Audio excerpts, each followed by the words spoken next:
La idea es de presentaros unos casos que los he elegido yo, espero que sean de vuestro interés. Hay unos casos de motivos absolutos y unos de motivos relativos que yo considero que son interesantes y pueden servir también para iniciar luego una discusión. Empezamos con unos casos de motivos absolutos, el marca sin carácter distintivo. Aquí tenemos un caso que es interesante porque es una marca tridimensional que ha sido solicitada para fundas de ordenadores. Esta marca fue rechazada por el examinador, que yo estaba viendo que algunos hacen fotos, lo podéis hacer sin ningún problema, pero me imagino que la oficina luego os enviará también la presentación, pero desde luego podéis hacer fotos solo para que sepáis que luego os enviamos las presentaciones. Esto, como he dicho, es para fundas de ordenadores y esas son fundas de ordenadores más bien diseñados para niños. Y esta marca fue rechazada y luego llegó a la segunda sala de recurso y nosotros confirmamos esta decisión porque pensamos o decidimos que de hecho esta marca no se distingue significativamente de otras fundas de este tipo que hay en el mercado. ¿Vale? Porque eso, si miráis en Google o donde sea, vais a encontrar muchas fundas para este tipo de portátiles para niños en particular. Entonces, yo sé que siempre es difícil conseguir una marca tridimensional, sobre todo en el nivel de la Unión Europea, porque claro, en principio, si no conllevan ningún nombre, ningún otro característico, es muy difícil de poder registrar estas marcas tridimensionales. De todos modos, lo que yo veo, y por eso he traído el caso, lo que es muy importante, que vosotros cuando alegáis los argumentos, argumentáis bien incluso puede ser con pruebas, porque ¿quién conoce mejor el mercado que vuestro cliente o vosotros? Porque muchas veces nos llegan argumentos bastante generalizados que no realmente nos permiten decir que, bueno, aquí es verdad, la forma sí que se diferencia bastante de lo que hay en el mercado, ¿vale? Porque sí que hay unos casos donde hemos aceptado las marcas, las hemos registrado, porque el cliente, el dueño, el solicitante, nos había mostrado todo lo que hay en el mercado y luego nos había explicado cuáles son las diferencias importantes que nos permiten llegar a la conclusión que sí que la marca se diferencia significativamente de lo que hay en el mercado, ¿vale? Eso es muy importante, que siempre no alegar lo general, sino realmente demostrar y enviarnos pruebas donde vemos que hay en el mercado para este producto y por qué se diferencia. También aquí el tema era el carácter distintivo adquirido. Y esto es verdad, también es muy difícil porque claro, en teoría, si la marca no es distintiva de este tipo, hay que probar la distintividad en todos los países, 27 países de la Unión Europea. Y esto, desde luego, no es fácil y bastante costoso. Lo único, no olvidéis que después de la sentencia del KitKat, sí que es posible trabajar con la extrapolación, ¿no? Eso es muy importante porque, desde luego, hasta ahora, no sé tú, Alejandra, yo no he visto casi ningún recurso o ningún caso donde realmente la parte del solicitante ha argumentado con esta extrapolación, diciendo, por ejemplo, el mercado español y portugués históricamente es un mercado bastante cercano y se puede llegar a conclusiones de un mercado al otro, o por ejemplo, otro mercado donde se podría aplicar esta extrapolación, desde luego es la Benelux, ¿no? Luxemburgo, Holanda y Bélgica, porque son mercados bastante cercanos, o Alemania, Austria. Entonces, no, en teoría se tiene que probar para los 27 países, pero se puede trabajar con la extrapolación. Lo único que es importante, argumentarlo y luego también explicar por qué se pueda usar esta extrapolación y argumentar por qué los mercados son cercanos.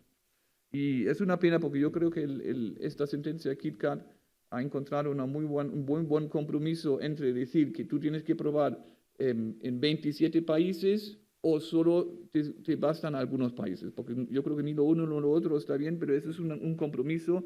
Lo único, en la realidad, yo creo que no hay casi ningún caso que trata este tema y donde hayan de hecho conseguido esta extrapolación. Bueno, otro caso, muy brevemente, simplemente, pues de hecho son dos casos que quería enseñarnos un poco la práctica en las salas y en la oficina, donde en este caso hemos rechazado la marca por ser simplemente una forma geométrica muy básica. Es un círculo, está separado, es verdad, pero sigue siendo un círculo y es bastante básico. Y esto se ha sido rechazado y no se puede, o hemos dicho que no es una marca. Mientras en este caso, sí que la marca también fue rechazada por el examinador, llegó a la segunda sala, pero ahí sí que estábamos discutiéndolo bastante rato en mi sala, creo que sí, en mi sala, en la segunda, y ahí sí que al final llegamos a la conclusión que esta marca tiene lo mínimo para aceptarlo como marca, porque aquí el examinador argumentaba también que era una forma geométrica básica. Yo de matemáticas no sé mucho, pero yo no veo aquí ninguna forma geométrica básica, ¿no? Eso es bastante, bueno, es como dicen los ingleses, bastante fanciful, y además es, perdón, no lo he dicho, eso es para robots industriales, maquinaria, etc. Entonces aquí hemos dicho, esto es una forma que no es una forma geométrica básica y se puede aceptar, porque tiene este mínimo de distintividad que se necesita para poder aceptar una marca. Entonces veis aquí un poco las dos marcas, esto sí que lo veo también es muy básica y esta que lleva un poco más para poder aceptarlo como una marca. Luego esta marca, algunos ya lo habéis visto, es una marca multimedia que nos ha llegado a las salas, que es muy interesante porque casi hay marcas de multimedia. Yo pensaba cuando se introdujo este tipo de marca en 2017 que había una avalancha de marcas multimedia, pero desde luego no ha sido así y son pocas. Entonces, esta es una de las pocas que nos ha llegado a las salas.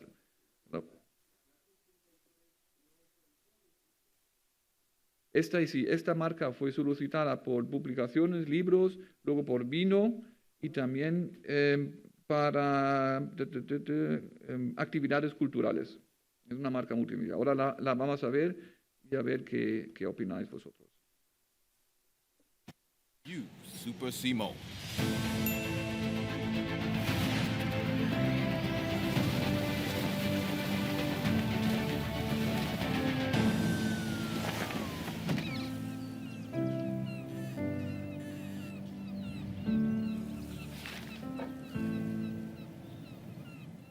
De hecho, es una marca solicitada por un despacho de abogados de Benelux, yo creo que de Holanda. Lekkere eieren, esto quiere decir huevos ricos, ¿vale? Porque tenéis que entender, esta es una marca que de hecho es una pequeña historia, por lo cual también es el tema del logo, cómo se evalúa esta marca jurídicamente, porque esto, lo que tiene la historia es el anterior director, porque BOIB es la oficina de Benelux de propiedad intelectual, eso es BOIB. Benelux Office of Intellectual Property, ¿no? La Benelux oficina. Y se va Thank you, Super Simo. El Super Simon, eso es el anterior director que se va y el que viene es el Gustafsson. Eso es un poco la historia, ¿no? El director, el Super Simon, se va y se va de vacaciones porque se deja la oficina, porque se jubila, me imagino, y llega el nuevo que es el Gustafsson. Vamos a verlo una vez más.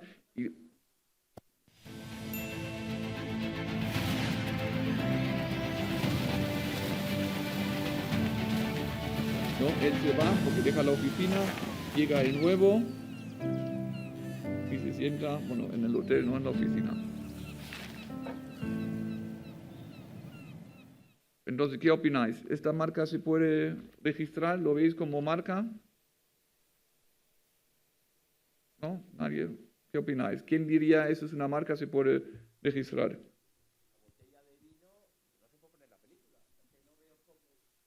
No, hombre. Sí, sí, no tiene ninguna relación, quieres decir, con los vinos, por ejemplo. O como...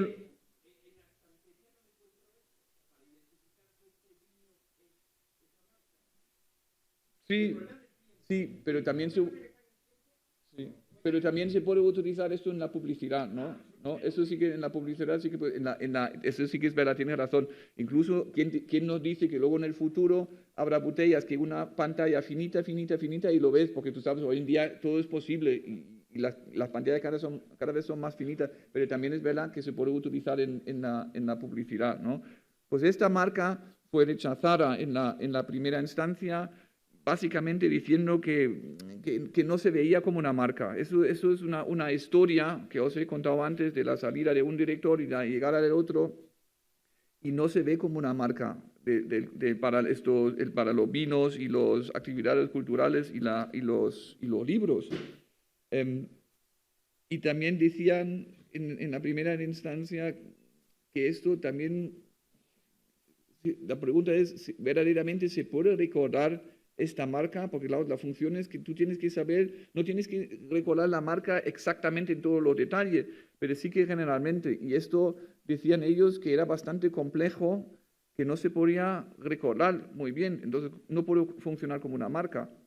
Y este caso llegó a la quinta sala de recursos y ellos sí que anularon la decisión y sí que la aceptaron como marca. Diciendo principalmente, argumentando con el carácter de una marca multimedia, que ellos decían que la esencia de una marca multimedia es que es bastante compleja, porque hay una combinación de imágenes, de vídeo con sonido. ¿Ah? Y ellos decían que no había ningún vínculo entre lo que vemos ahí en el vídeo con los productos y servicios.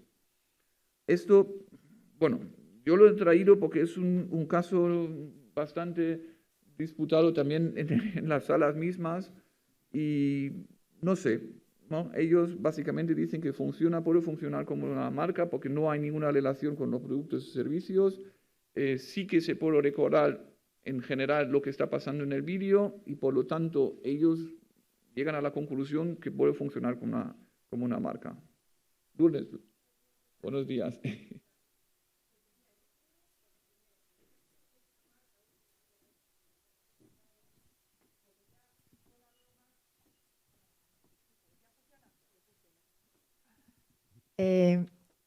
Yo la veo más como lo que tradicionalmente hemos considerado un anuncio en la televisión, una historia que luego recordamos.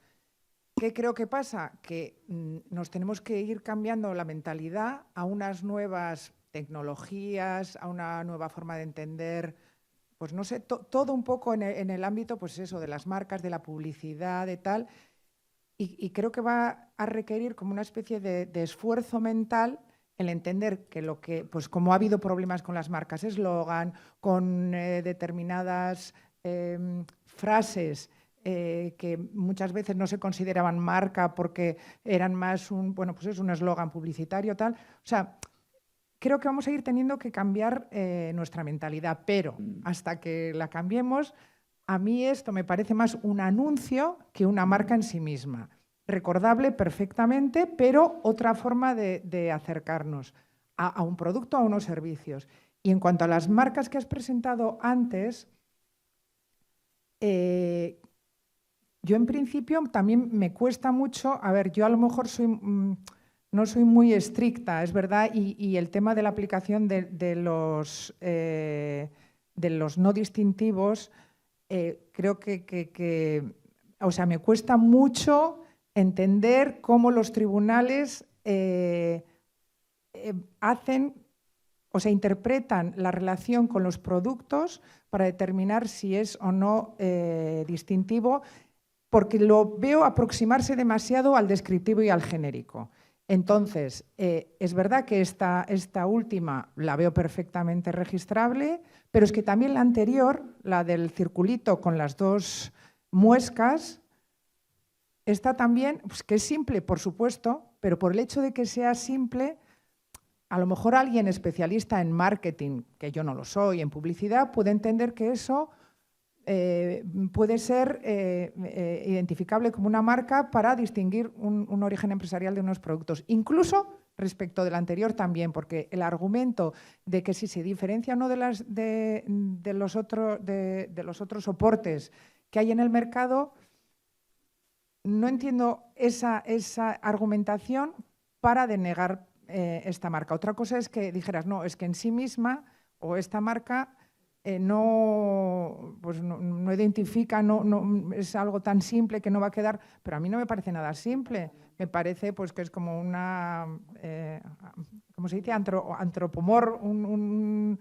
Una figura antropomórfica de un soporte de... Sí, no, pero el argumento que esta marca no es simple para nada, eso sí que tienes toda la razón, pero tú sabes que las marcas tridimensionales tenemos que mirar lo que hay en el mercado Sí. y si se diferencia significativamente, eso es importante. Pero es Esa que la ya hay otras jurisprudencia. con manitas y patitas. Sí, porque si tú, por ejemplo, lees la decisión y vas a ver que hay muchos ejemplos cogidos del mercado Que no están registrados como que son marcas. casi idénticos. Y no son marcas. Pueden ser marcas de otros. Pero entonces Pero- estamos hablando de una comparación, Sí, sí, no de pero una tu falta de marca, sí, distinción. sí, pero tu marca tiene que ser, si es una marca tridimensional, tiene que de ser significativamente diferente de lo que hay en el mercado. Da igual si son otras marcas o no. No pueden ser marcas del propietario, eso sí, pero si son marcas de otros o no son marcas, si no se diferencian mucho, pues no se puede registrar como una marca. Y si tú ves ahí la lista y los ejemplos, vas a ver que esos son casi todos idénticos. Y incluso aquí se podría haber argumentado con el 7.1e, porque todo lo que ves ahí tiene una función técnica, Ya. porque estos dos al lado, de hecho, es Para para agarrar. aguantar.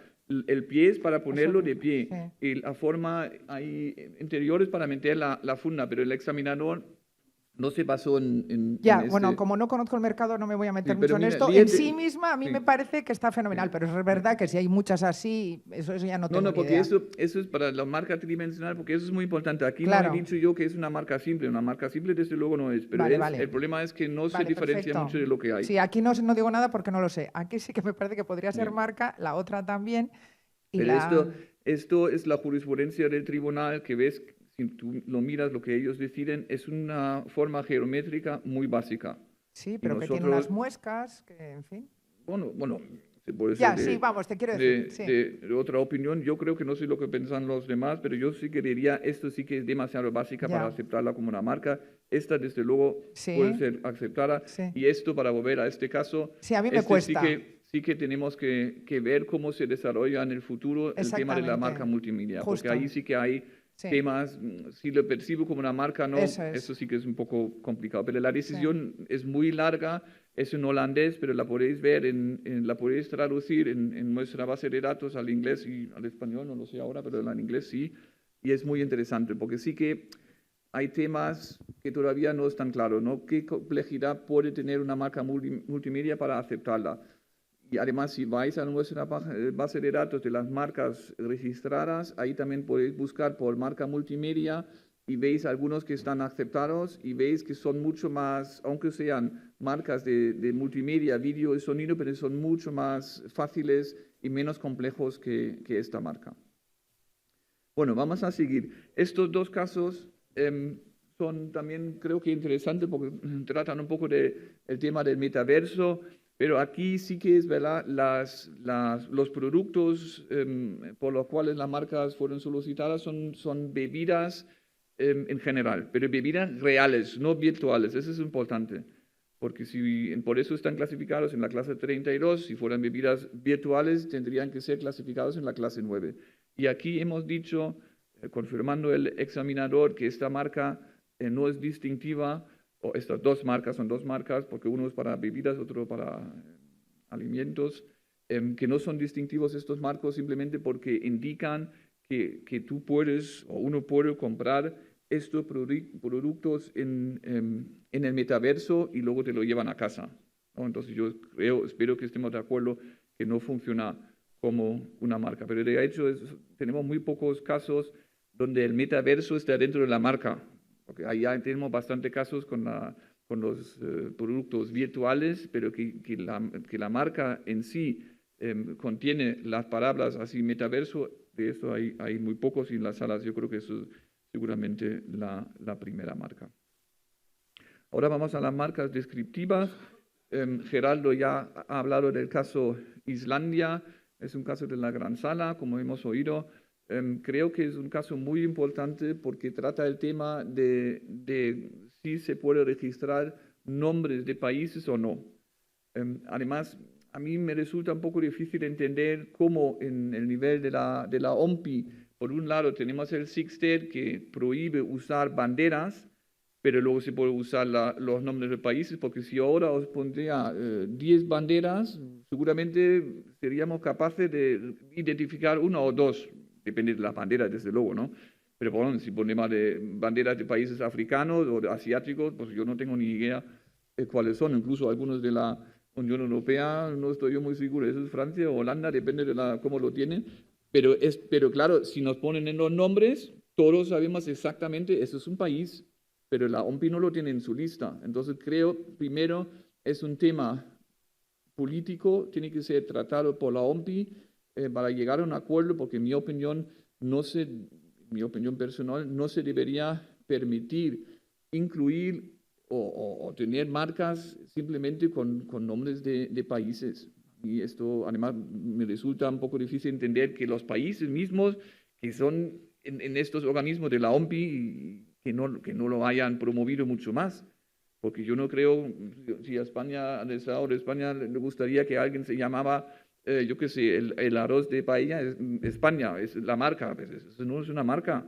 Entonces yo creo que tenemos o no podemos aceptar nombres de países como marcas, y esto lo hemos confirmado también en este caso de cancelación, que tuvimos una vista oral, como ha dicho también Geraldo, y al final decidimos que la marca tiene que ser, o las dos marcas, son dos casos, tienen que ser anuladas por ser no distintivos y descriptivos. Y aquí tenemos una variedad de productos y de productos, y el solicitante de la cancelación, que era el Estado de Islandia, ellos han sido capaces y nos han enviado pruebas enseñando que Islandia hoy en día produce muchos productos diferentes. Y luego también hemos aplicado la jurisprudencia del Chiemsee, que es muy importante, que también deja muy claro, no hace falta que ahora mismo, al día de hoy, esta marca ya se usa para ciertos productos, también es suficiente si se puede esperar en el futuro que esta marca se usa para productos diferentes. Por ejemplo, Islandia es un país que, por ejemplo, se vincula mucho con la ecología, es un país de una economía muy moderna, entonces, claro, ahí se puede esperar que ahí se van a producir todo tipo de productos. Entonces, no entendéis la diferencia, porque para unos productos Islandia ya está conocido, se sabe que se hacen estos productos, pero para otros productos todavía no se hace en Islandia, pero se puede esperar que esto pase en el futuro, que es suficiente para rechazar la marca como descriptiva. ¿Vale? Entonces, al final, confirmamos la decisión de la primera instancia y anulamos estas dos marcas. Estos casos ahora están delante del Tribunal General y tengo mucha curiosidad de ver lo que van a hacer, porque va a ser decisivo para el tema en general de si aceptamos o no nombres geográficos. Porque yo personalmente, pero tengo que decir, eso es mi opinión, mi punto de vista personal, yo creo que no deberíamos aceptar ningún tipo o ningún nombre geográfico como marca. Por ejemplo, Madrid, Alicante, Valencia, París, o incluso de pueblos más pequeños o de ríos o lo que sea, yo no veo cómo se puede aceptar este tipo de nombres geográficos como marcas, porque esto sería o significa que esta persona que registra este marca tiene un monopolio de un nombre geográfico que debería estar disponible para todo el público, para todas las empresas. ¿Vale? Pero yo creo que ahí hay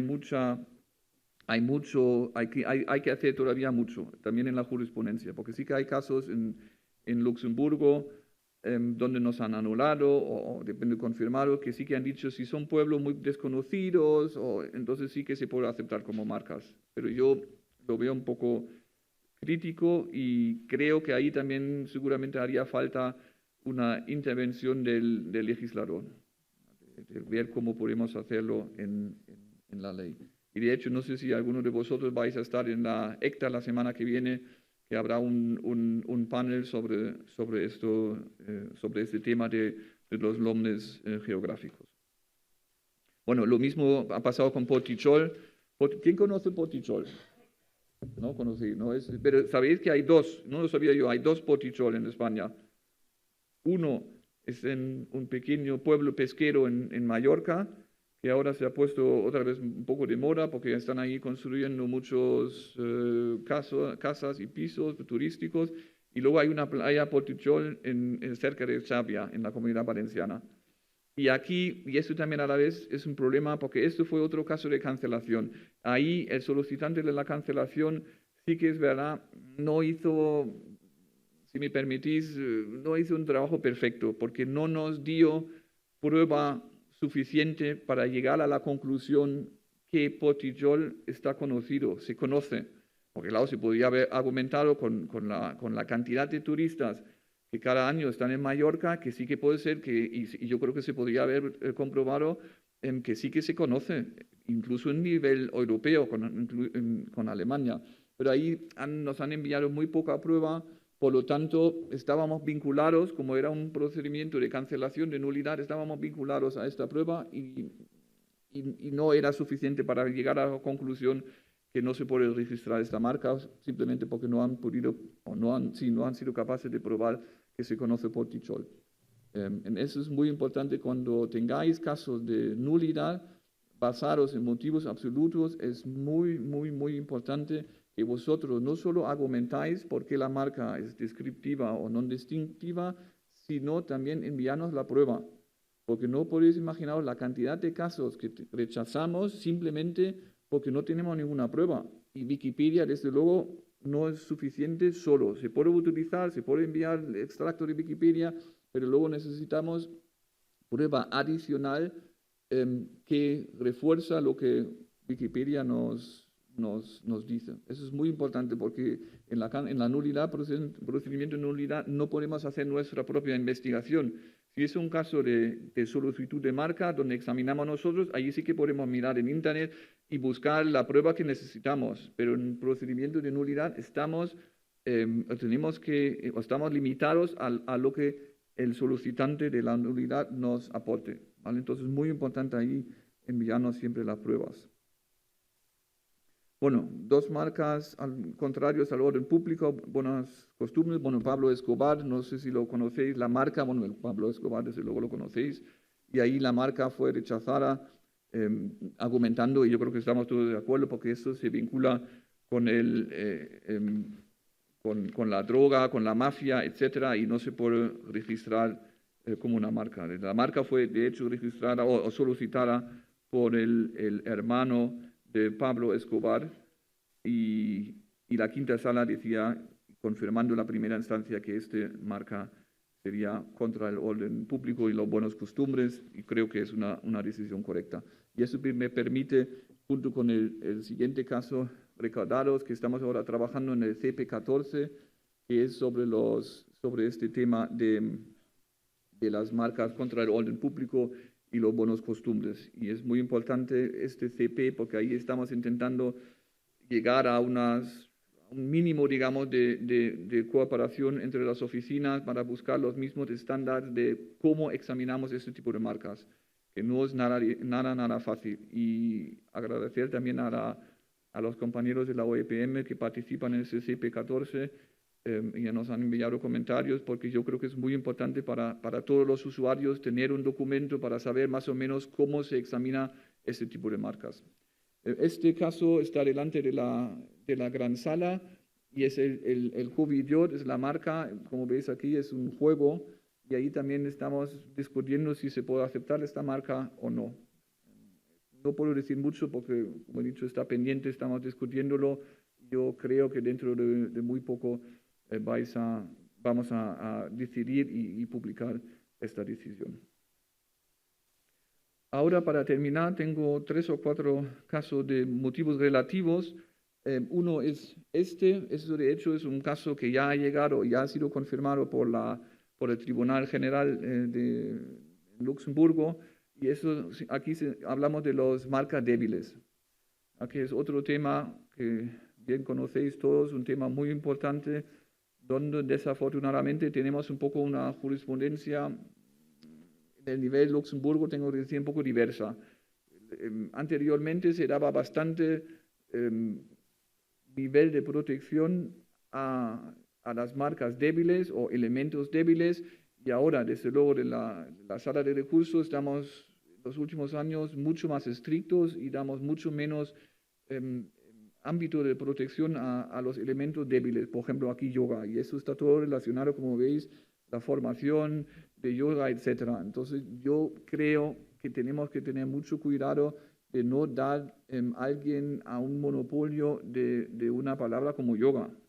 Se puede incluir en la marca, desde luego, pero luego a la hora de conflicto con otras marcas hay que mirar muy bien cuáles de los elementos son distintivos y cuáles no. Y aquí espero que estemos de acuerdo que yoga es totalmente descriptivo para estos servicios y por lo tanto no se puede basar una oposición en este elemento tan débil.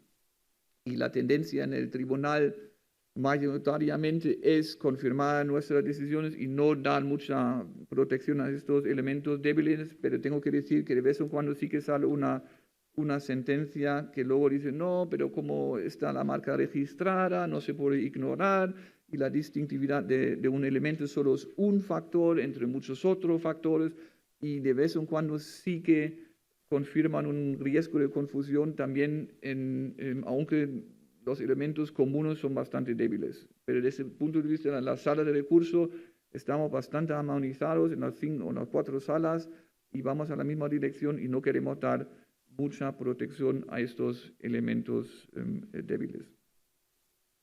Lo mismo, bueno, el mismo tema, porque son temas generales importantes, ¿cuál es el ámbito de protección de una marca? Tenemos, como he dicho, el nivel de la marca de los signos, pero lo mismo lo tenemos en nivel de los productos y servicios, en particular cuando son imprecisos y no claros, ¿no? Por ejemplo, aquí el tema es de software.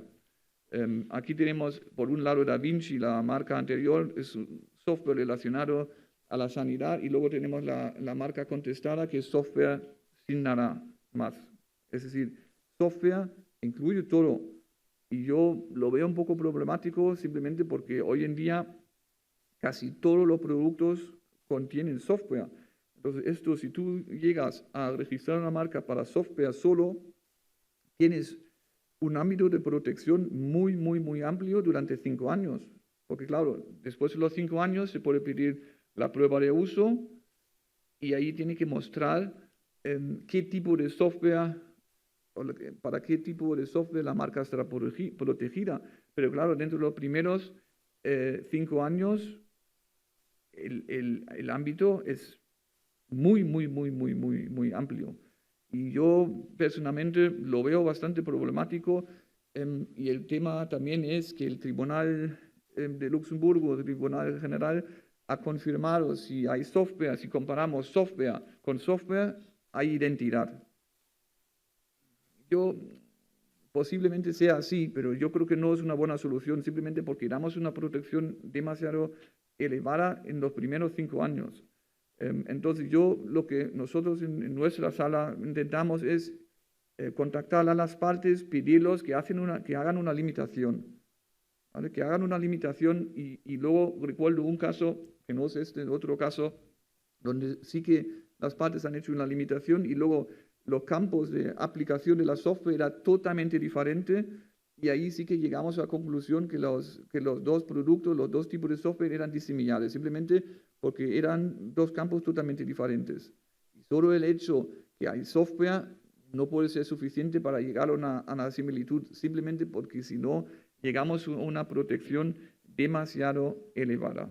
Pero muy, muy importante, porque en este caso lo que ha pasado es ahí el solicitante de la marca no ha solicitado la prueba de uso de la marca anterior. En estos casos sí que estoy de acuerdo, si el solicitante no participa y no tiene el interés de hacer lo mínimo, que es pedir la prueba de uso, ahí sí que confirmamos y decimos que había identidad.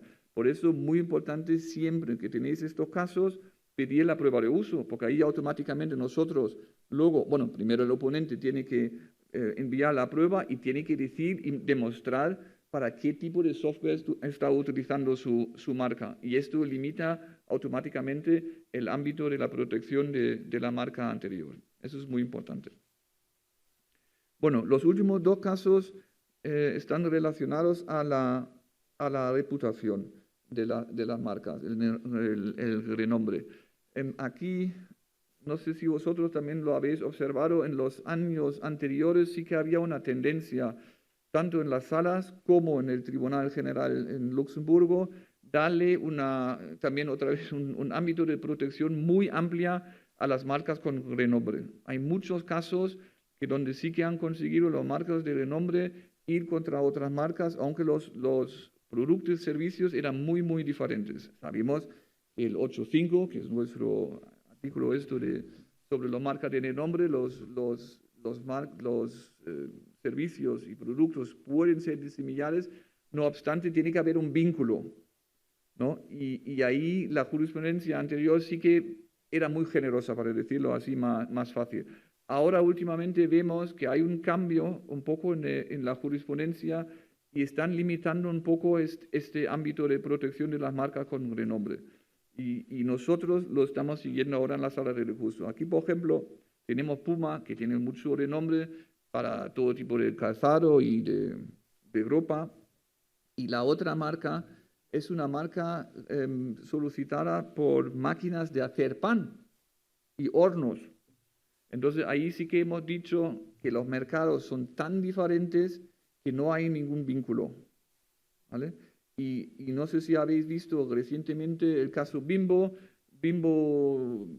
Ciclis, creo que se llama, es Bimbo el pan, ¿no? El renombre, como conocéis todos, la marca, tiene mucho renombre, además, confirmado por el tribunal, y la otra parte eran diferentes productos, entre ellos bicicletas. Y ahí también el tribunal ha dicho que estos dos mercados son tan diferentes que no hay vínculo. Entonces veis un poco la tendencia que cada vez son un poco más estrictos y miran muy detalladamente al tema de este vínculo. Y de los mercados si son parecidos, tienen una relación o si están totalmente sin ninguna relación. También muy importante, por favor, no olvidar, porque vemos también la tendencia ahora que no se argumenta mucho luego sobre, por ejemplo, el aprovechamiento del renombre. Todo esto hay que argumentarlo. No se puede decir simplemente, bueno, la marca tiene mucho renombre, tiene mucha reputación y los marcos son similares y por lo tanto se aprovecha del renombre de la marca.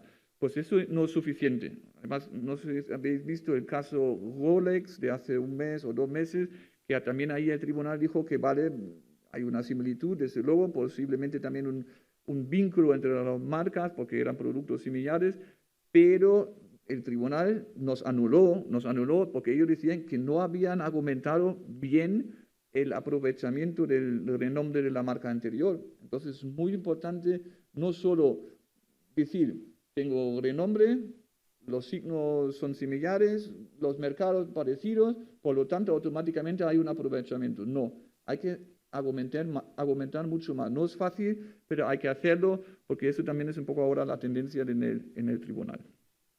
Y termino con este caso, que es un caso interesante porque trata del tema de las marcas que luego están son perjudicial al carácter distintivo de la marca anterior. Porque aquí esa es una marca a la izquierda, la marca anterior, no sé si la conocéis, una marca muy conocida en los Países Bajos, en Holanda en particular. Es una marca para libros de niños, de ropa incluso, y es muy conocida, tiene mucho renombre ahí. Y la marca contestada es una marca que se ha solicitado por juegos sexuales. Entonces, este caso es interesante porque hay muy pocos casos que tratan este tema que la marca solicitada es perjudicial del carácter distintivo de la marca anterior, ¿vale? Que hay muy pocos casos y es muy interesante porque allí decían una marca que está diseñada o digamos es para libros de niños, grupo de niños, etcétera. La otra es para juegos sexuales y ahí hay un cierto problema entre las marcas y de hecho la marca solicitada perjudica a la reputación de la marca anterior. Bueno, con esto... Ah, no, perdón, falta un caso, perdón, pero con esto de verdad voy a terminar. Este caso, los que me conocéis, sabéis que a mí me gusta mucho el tema de refiling, ¿cómo se dice refiling en español? ¿Cómo se dice en español? Bueno, lo entendéis, ¿no? No, solicitar... Ah, exacto, solicitudes sucesivas. Bueno, el refiling, que es muy interesante. Este caso es interesante porque me imagino que conocéis a Monopoly. En Monopoly, el dueño de la marca decía que habían solicitado concesivamente la misma marca para ahorrar gastos porque no querían preparar la prueba de uso en ciertos casos de oposición. Entonces, habían dicho algo claramente cuál era el fin del refiling. Y nosotros hemos dicho que eso era mala fe. En este caso, lo interesante es ahí el solicitante no ha dicho nada. No ha dicho nada porque ha solicitado la marca consecutivamente. Y nosotros, tanto la primera instancia, como nosotros le hemos pedido varias veces al solicitante, bueno, al dueño de la marca Bon Locat, que es un té muy famoso en China, un té muy famoso en China, le hemos pedido explicar las razones de este refiling, porque la jurisprudencia en Monopoly y en otra sentencia ha dicho que se puede hacer un refiling sin ningún problema, pero tiene que haber una lógica comercial detrás. Y si no hay esta lógica, pues no se puede hacer este refiling. Y ahí simplemente estaba silencioso. Ha dicho muchas cosas, pero no nos ha explicado cuáles eran las razones comerciales de este refiling. Y ahí simplemente decimos que es la obligación, porque había indicios de mala fe, y si no se explica las razones comerciales, Monopoly ha dicho, el dueño tiene la obligación de explicar si hay indicios de mala fe, por qué ha solicitado esta marca en buena fe. No lo hizo, hubo silencio y por lo tanto nosotros hemos confirmado la decisión en la primera instancia y hemos declarado nula esta marca por haber solicitado en mala fe. Y esto sabéis también algunos que está el CP13, muy importante también, y agradezco mucho a la OIPM, en particular a Patricia, por la excelente colaboración en este muy difícil pero muy interesante programa de convergencia. Y vamos a estar ahora, yo creo que la semana que viene, en 2 semanas, nos vamos a reunir la última vez y ya tenemos la comunicación común y va a ser aprobada en noviembre. Y la idea es también ahí, hemos discutido todo el tipo de situaciones de mala fe y da directrices a todos vosotros, los usuarios, las oficinas, los tribunales, cómo tratar estos casos y cómo definir también los diferentes escenarios. Y yo creo que, Patricia, hemos conseguido un documento muy bueno y incluye desde luego también el tema del refiling. Bueno, muchísimas gracias.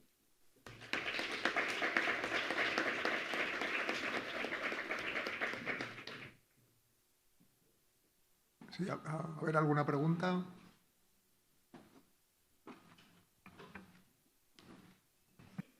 Hola, buenos días. Bueno, más que pregunta, lo que quería hacer era reforzar un poco la idea que lanza Sven de la necesidad que hay de que sean los solicitantes de que presenten las pruebas en los procedimientos. Porque luego, claro, si tú ves el resultado final de determinadas resoluciones, te puede chocar. Se ha caducado tal marca o se ha anulado tal marca. Pero no es que la oficina caduque o la oficina anule, es que las partes muchas veces no presentan la prueba adecuada. Entonces quería un poco reforzar esta idea para señalar que efectivamente aquí la oficina tiene un carácter decisor final, pero que la carga de la prueba la tienen las partes, en un sentido o en otro y en función de los procedimientos. Y sí quería resaltar esa idea para todos aquellos que están presentando solicitudes o que están contestando solicitudes y que no den por hecho muchas cosas porque no son así. Y luego las decisiones pueden ser chocantes, cuanto menos. pero ya no es porque la oficina anule o caduque, sino es porque no se han presentado pruebas para poder mantener en vigor una marca o para decidir efectivamente que era un uso suficiente. Entonces, simplemente reforzar esto. Gracias.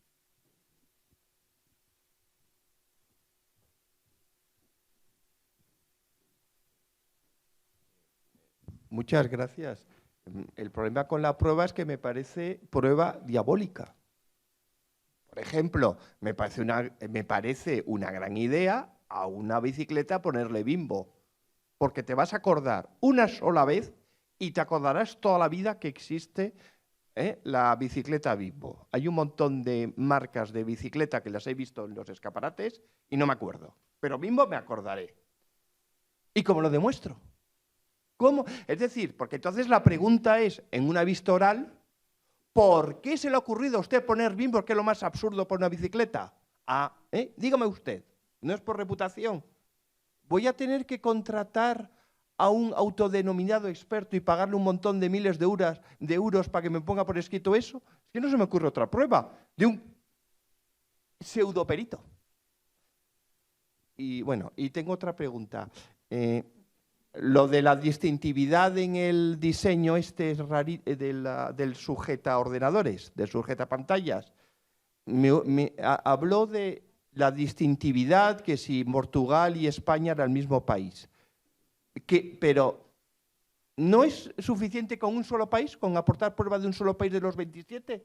Porque como para demostrar el uso, basta con demostrar el uso en un país, entonces a efecto de la distintividad, ¿no sería también en el país en el que ya estoy, que es el que conozco y el resto? Porque en Finlandia, ¿qué prueba voy a traer de Finlandia si no sé finlandés? Bueno, ya están las dos preguntas.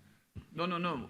Muchas gracias por las observaciones. No, lo último, yo no estaba hablando de la prueba de uso, es muy importante. El uso es suficiente que lo acreditáis en principio en un país y desde luego en España, como es un país muy importante, muy grande. Yo estaba hablando de la distintividad adquirida, ¿no? Porque ahí sí que es verdad, la jurisprudencia dice, si la marca o nosotros tenemos o vosotros tenéis que probar la distintividad adquirida en los países donde la marca no es distintiva. Y si vemos este soporte que no lleva ninguna parte, ninguna palabra ni nada, pues entonces esto va a ser no distintivo en toda la Unión Europea. Por lo tanto, tenéis que probar la distintividad en cada uno de los países. La excepción, te doy toda la razón, lo que es muy, por eso hay pocas marcas que han sido registradas de carácter distintivo adquirido en la Unión Europea, porque es casi imposible. Lo único que se pueden permitir eso son empresas muy grandes,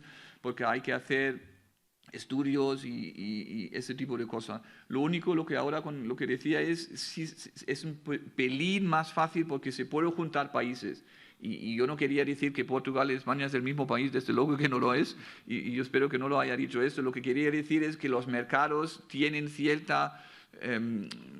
no son mercados muy relacionados, ¿no? Entonces, claro, se podría, por ejemplo, si tú eres capaz de probar la distintividad adquirida en España, también podrías luego decir, mira, no tengo prueba de Portugal, pero los mercados son tan parecidos. Y ahí sí que se puede decir que la distintividad adquirida de España también vale para Portugal. Eso es lo que quería decir. Y lo del caso que has dicho con la reputación, sí que es verdad, no es fácil. Yo os recomiendo simplemente dar un par de argumentos. Y cuando lo has dicho, pensaba, sí que es verdad, una vista oral para ese tipo de cosas puede ser muy útil, porque ahí sí que puedo decir, pero ¿por qué ha puesto la misma marca delante de la palabra bicicleta, ¿no? No, pero y como no hacemos muchas vistas orales, simplemente dar un poco más de argumentos. No simplemente decir similitud del mercado, similitud de las marcas, renombre y ya. Decir cómo lo percibe el consumidor relevante desde el punto de vista de vosotros, del oponente, y argumentar un poco más. Entonces, con esto ya creo que estáis en el lado seguro. Gracias. Bueno, Sven, yo quisiera analizar el tema de las denominaciones geográficas que tú has comentado. A mí lo que realmente me preocupa es de que presentemos una marca desde España y resulte de que en Rumanía, en los Cárpatos, esa denominación es el nombre de un pueblo. Algo que es prácticamente imposible, que ya se está sucediendo, por ejemplo, cuando analizamos o cuando se analiza si una marca es descriptiva o genérica, porque se miran todos los países, todos los idiomas que hay en la Unión Europea. Entonces, claro, entiendo de que puede llegarse al caso de que marcas que sean perfectamente registrables, porque exista, y con todo el respeto, un Villorri arriba en España, donde sea, cierre totalmente el registro de marcas. Y pienso que se tendría que establecer algún límite en el sentido de conocimiento o algo, porque es que si no es imposible, pues o alguna región en Laponia, no sé, esta es mi idea de que pienso que es cierto que se tendrían que poner el nombre de los estados, pienso que también se tendrían que poner el nombre de pues, comunidades autónomas, estados de Estados Unidos, así, pero que en algún momento hemos de poner un límite, porque es que si no va a ser excesivo. Gracias. Sí, entiendo lo que dices y además es la jurisprudencia, ¿no? Porque yo decía que eso era mi opinión personal, pero por otra parte yo recuerdo que había una marca de un pueblo de Estonia que no lo conoce ni Dios, lo siento decirlo así, y la marca fue registrada en nuestra oficina. Y luego recuerdo que fuimos a Estonia a un seminario como este. Y sí que luego la gente decía, oye, ¿cómo puedes aceptar una marca registrada para, yo creo que era para cerveza artesanal de un pueblo aquí en Estonia, que todos lo conocemos y porque claro, es difícil. Yo lo veo muy difícil. Lo que yo les digo siempre, si hay pueblos pequeños que están empezando a hacer su cerveza o están conocidos por el agua o comida, lo que sea, yo les recomiendo siempre solicitar una marca colectiva, nacional o europea. Lo haría enseguida, porque ahí por lo menos tienes una marca y luego puedes ir contra otros. Pero bueno, tú tienes razón, con toda la razón lo que has dicho, porque eso es la jurisprudencia. Yo no lo sé, porque si luego vas a estos sitios, claro, la gente dice, pero ahora ya no puedo utilizar yo el nombre de mi pueblo para mi cerveza porque hay una empresa grande que se ha adjudicado esta marca. No lo sé. Pero desde luego es un tema muy complejo y hay que ver cómo un poco también se desarrolla en el futuro la jurisprudencia en ese tema.